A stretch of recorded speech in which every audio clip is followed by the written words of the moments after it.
Okay, what I've got here are 4 different items. I have a steel item, a brass item, a piece of granite, and a piece of aluminum. And the aluminum is 1 inch in diameter. The steel is 1 inch in diameter. And the brass is 3/4, it's a little smaller. I didn't have any 1 inch diameter brass. But on the bottom of the granite, you can see I've grounded around to where it's a 1 inch diameter, like a pedestal that it rests on. So these 3 are the same. This one's a little smaller in diameter. But what I want to show you, let me set these back here out of the way a little bit. And I'm going to turn this little scale on. It's a household scale. Turn it on, and it'll set to 0. And this will show grams.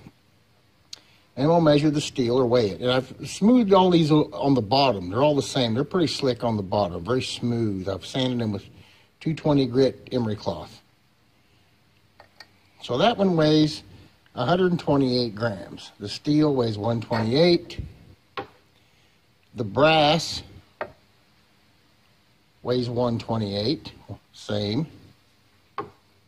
The aluminum weighs 128, the same. All 3 of the metals are the same. And the granite also weighs 128. And what I want to also show you is, this is steel. There's a neodymium magnet. It sticks to it, so I can hold it up there. And as you know, it won't stick to the brass or the aluminum. But to prove this is granite, the magnet will stick to it. With that little magnet, I probably can't hold the granite up, but the magnet sticks to the granite. Granite has magnetic properties as well as electrical. So that's part of what this is about. So I'm showing you what I have. All 4 of these pieces weigh exactly the same, 128 grams. Next, we're going to show some vibratory properties of these materials, and we'll do that. Okay, this is just like a studio monitor speaker, and I went in and unhooked the crossover so the tweeter up here doesn't work. The woofer has been wired straight in, so it's full range from whatever sound source you put into this speaker box. Is full range to this 8-inch woofer. It's an 8-inch, pretty good woofer. And you see the airport holes. There's one there and one here. But anyway, this is what we're going to use to create the vibrations, to vibrate these materials. And I'm going to show you next how we're going to do that. Okay, what I have here is like an old Maxwell House coffee can. It had the cardboard sides, kind of a tin bottom. And it's only waterproof because of the aluminum, lining they put in it. But this works good because it's fairly smooth on the bottom and it's flat. So I'm going to place this on the speaker where it's fairly centered, fairly flat. Okay, we're going to leave this can empty that I showed you just a moment ago. Nothing in there. It's real dry. But I want to show you what these items do with it dry. So what we'll do, start with the steel one, 1 inch, 128 grams. And I set it there because it does tend to vibrate towards the center of the can. So we'll try that one. And it moves towards the center. And it's hard to push it in any direction. Even when it's there, it don't want to go. It moves on its own, but I can't force it any faster than it wants to go. And we'll do the brass. I'll set it over here on the far side. It does it from any edge. They'll move towards the center, but I can't push them. They'll move towards the center no matter what, but I can't force them to go any faster than they want to. They want to tip, okay? And we'll do the aluminum. And it moves towards the center, but I can't really push it.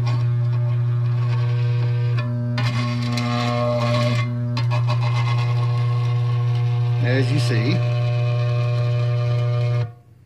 And we'll try the granite. Here we go. But I can push it a lot easier. And it's not the surface of them. They're all about the same slickness. The granite may be a little slicker. It's not the actual finished surface I'm using a more rough surface here. So it does the same thing. It moves towards the center, but I can move the granite. See how that doesn't really want to tip? It will push. But the rest of them don't want to push around when they're vibrating with this dry. Now we'll add some water and see what that does. Okay, now I'm going to add the water. And we'll put about, like I showed before, a 1/4 inch of water in there. It's not much. It's not very much water. Now we'll try the steel. I'll put it in here.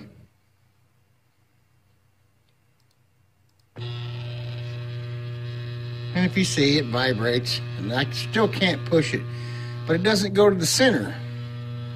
It don't go to the center like it did when it was dry. It's got more pressure around it. There's not much buoyancy there because it's just a 1/4 inch of water. So it goes where the water goes. Pushes it to the outside. Put it in the center, it almost stops the vibration. Put it on the side, the water really vibrates, but it moves to the side. Clean this off. And now we'll try the brass. And I've got this fairly level. I mean, it's fairly level. I can't get it perfect, but it's very close to being level. And the brass kind of does the same thing. It wants to move to the outside when you put water in it. But it makes different.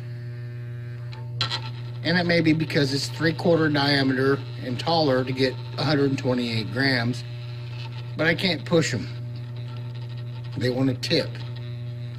They don't want to flow, even with the direction it's apparently going.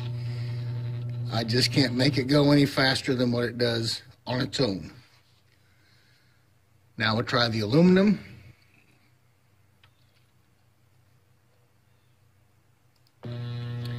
And like I said, it's a 1/4 inch of water, not much buoyancy, maybe a little lubrication.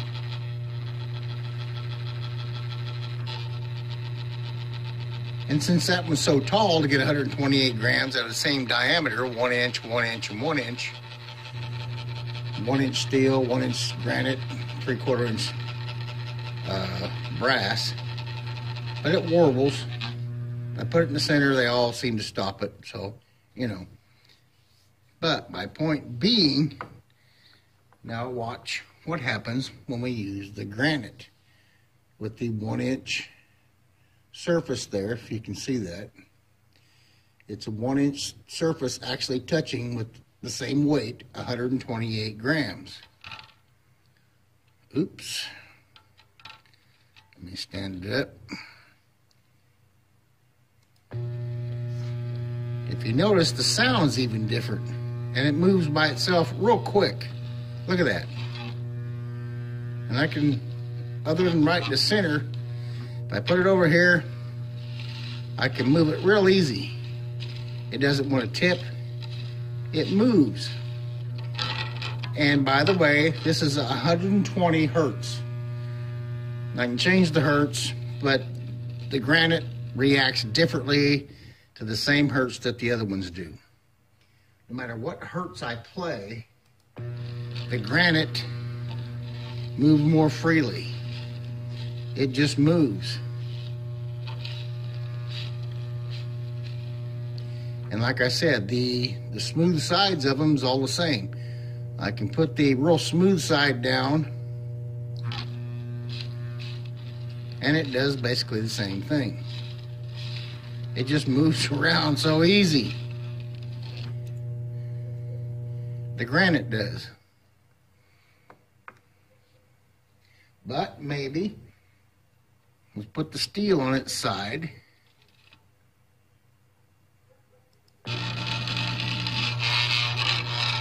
It rolls good, but it doesn't slide very well. It still won't slide.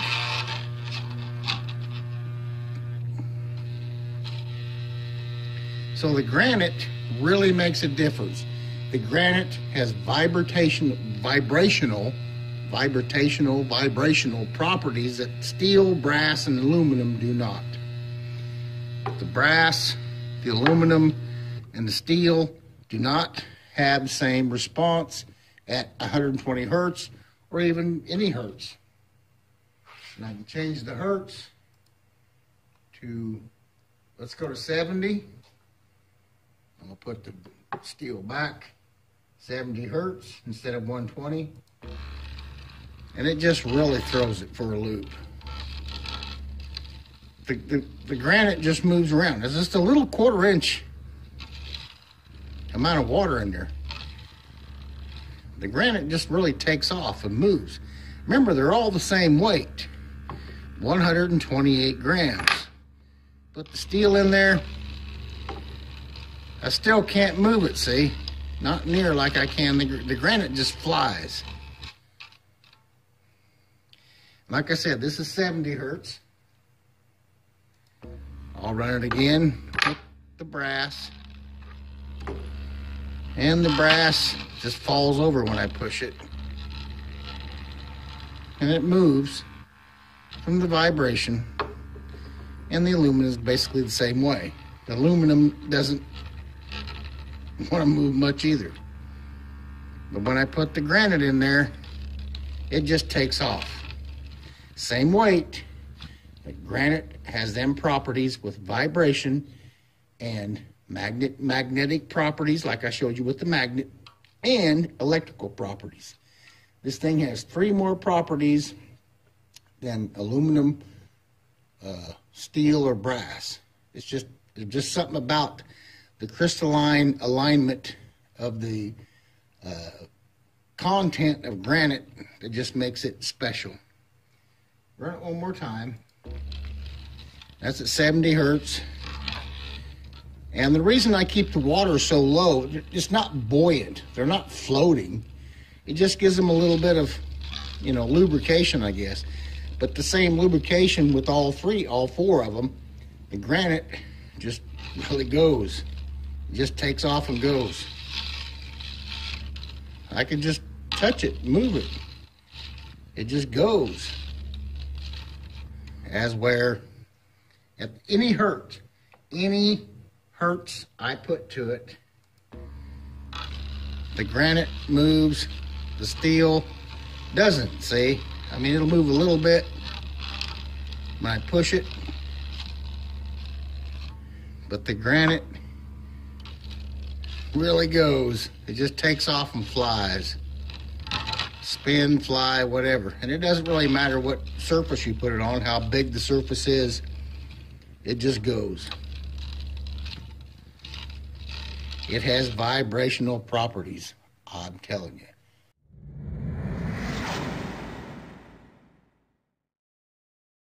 Okay, I've showed you on granite, this is a piece of granite, that it's magnetic. The magnet does stick to it. Doesn't want to come off, see? We know it's kind of magnetic, and I showed you the vibrational properties of it. But what I want to do now is show you the electromagnetic properties of it. Not so much electrical, but electromagnetic, which may be close to the same. I'm still working on the electrical part. This will be electromagnetic. What I have here is a microwave transformer. Got my primary coil down here. And I've made my secondary coil. I use this for a lot of experiments. This is the wire. It's like an number 14 gauge stranded wire. And that's what my secondary is wound with. But I have one winding, just 8 windings around the post, goes to this outlet, which gives me 7.5 AC volts. Then I wound it around again, which gives me 16 windings, which gives me 15.5 volts on this outlet. Then I wound it back up again for the 3rd winding, which is 24, and that gives me 23 volts. But we're going to use the 23 volts. What I wanted to show here is I've got this sitting on some foam. If I touch this, you'll see this water. There's water in this little container here. And if I hit the table, you can see ripples in the water. Or if I touch this, you might see them. But I want to show you is when this is running, if you hear it run, there's no vibration in the water other than me touching the table. So the running of the transformer is not vibrating anything to make anything happen. That's what I wanted to show. And next, I'll move on to showing you a little bit about the electromagnetic properties of granite. And we'll do that.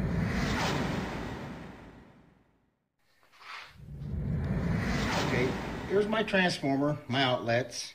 This is just a piece of plastic here. It's slick. It's just something to set it on so you can see. What I have here is a piece of granite, just like this one, a little smaller, a little different size, just broken half. And it's just like this other piece. The magnet sticks to it. So it sticks to this one. And it's hard to do without a flat surface. It will stick to it. If you see that, it sticks. So the magnet sticks to this piece of granite. And my magnet, like all my magnets, the reds are north and the blues are south. So that's how that's set up. Around this piece of granite, I have 1, 2, 3, 4, 5, 6, 7 windings. Well, almost 8. And it's that same wire I showed you, that number 14 gauge stranded. I think it's 14. I'm not sure what the number is, but it's just stranded wire. It's pretty decent wire. It's the same wire I wound this with, but I wound this. What I'm going to do is plug this directly into, and I was wrong on the voltage. This high voltage is 23.5 volts, AC now. So that means just going AC, back and forth through this, 60 times a second, it goes one way then the other because it's AC, alternating current. What I want to show you is I'll put a magnet here, and it does stick to it. It'll pull to it without no current. But if I move back here and energize the transformer, come in a little closer, it'll pull it to it. And my wires get hot pretty quick. But it's turning the granite into an electromagnet. And I'll do it again. I can even put the north over there because this is alternating current, so either north or south will work. So it pulls it right over there to it. So this does have electromagnetic properties. And I'm working on showing the electrical properties of it, but this is just electromagnetic. So what I want to show now, you saw how the granite pulled the magnet over. Oh, I want to show you this real quick. I just have a regular piece of steel here. It won't stick to that, but it sticks to the magnet, if you see. So it's a piece of steel. I'm going to put it near the granite and energize the transformer. And it doesn't move the steel. And it won't even stick to it. Not even the wire itself with the electromagnetic field. So it pulls the magnet over because the magnet has magnetic properties, which if you understand my theory, you'll understand why. And the same thing that's happening with the coil going around the granite has got electromagnetic properties, which is why these attract. You have to look at my theory to see that. But the granite works as a core to draw the magnet to it way out here. Even though it's magnetic without the current going through it, it pulls in even more so from a farther distance with an electromagnetic field, inducing an electromagnetic field in it. Now what I want to show you, we'll take the granite and set it to the side. And now I'll take a piece of steel. It's just a steel bar, little 1/2-inch steel bar. You see the magnet sticks to it. It's steel. And I'm going to plug it in to that same 23.5 voltage. First what I'll do is I'll put the magnet here. I have to set it farther away because steel's more magnetically attractive than the granite. Even though the granite is, the steel is more so. And I'll turn on the juice to this. And and you see it pulled it together from a farther distance than the granite did. And we expect that because steel is has a higher magnetic property. But remember, the steel wouldn't go, this little piece of steel wouldn't attract to the granite. But watch what it does with the steel. And if I get it just close enough, it will pull it in. It will move it.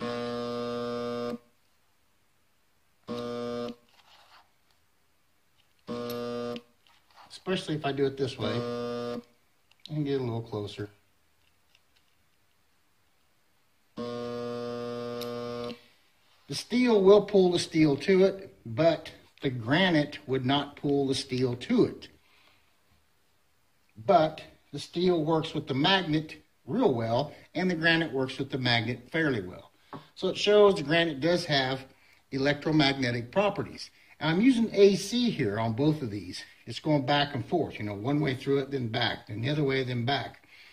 And even so it does that, the still, since it's going back and forth, it'll pull to either pole of the magnet on either one of them. So next I'm going to set up some DC experiments and show you what it does with DC instead of AC. This same setup. And we'll do that. Okay, I've got the granite here with its windings on it and my steel bar here. What I want to show you now is what this is. It's a bridge rectifier, and it's just on a heat sink. This is just to draw the heat away from the unit itself, the rectifier. What it does, when the AC, when I plug it in here, and the AC comes in, instead of it going back and forth, this only lets that whichever one's pushing comes out here, whichever one's pulling comes in here. So it turns it from AC to DC, like a battery or direct current, which most of you probably know what that is. So what we're going to do now is hook the granite up and the steel bar up to DC instead of AC. And this will be 20.8 volts. The AC was 23.5, but once I rectify it, it'll drop it down to 20.8. But it's pretty close, and we're going to do that now. Okay, now I've got the rectifier over here setting in. It's plugged in to the AC 23.5 volts coming into the rectifier. And on the other side of the rectifier coming out DC is 20.8 volts. So what I want to show you here is the way this is wound coming out of the DC now. Instead of going back and forth, it's only going through the wire one way because it's DC. So I'm showing, if you've seen my theory, the blue coming in is the south and the red coming out is the north. That's what an electromagnetic field is, just like a magnet. A magnet's fed one way, going through it, overshoots on the north side and is bent back around. This does basically the same thing, comes in the south, comes out the north. So I'm going to put north to north, and it should repel, right? These should push away from each other. And I'm using the granite now as my core for this electromagnetic field.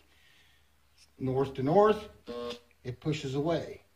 Now if I put south to north, which is opposite poles, it's going to attract and pulls it right in.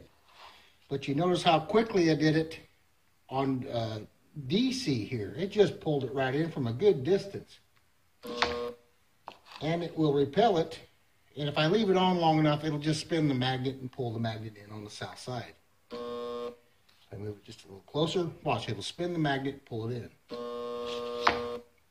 It spins it around. I hope you saw that. It'll spin it around and get it oriented where they come together, opposite poles.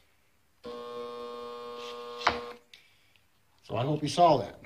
So now, what we'll do is unplug the granite, and I'm going to put the steel in here and plug it in DC. And these wires are crazy looking, but it's the same thing. Okay, now I've got the steel plugged in, and I've got the current going through it in one direction, DC now, this way. So it's south over here to north coming out towards the magnet. If you notice, if I put the magnet north to north, it pushes it away and spins it. And if I leave it south, it'll pull to it, and I have a hard time pulling them apart. But if I put the north there, and it spins it. And if I put the south over here, it'll pull it straight in. Real hard. So the steel, you know, we know that. The steel makes a real good electromagnetic field. But I wanted to show that granite does the same thing.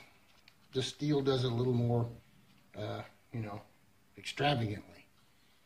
North to north, red to red, it pushes. South to north, or red to blue, south to north, opposite, it pulls. My point was, granite does the same thing, just not as extreme, but it will conduct an electromagnetic field.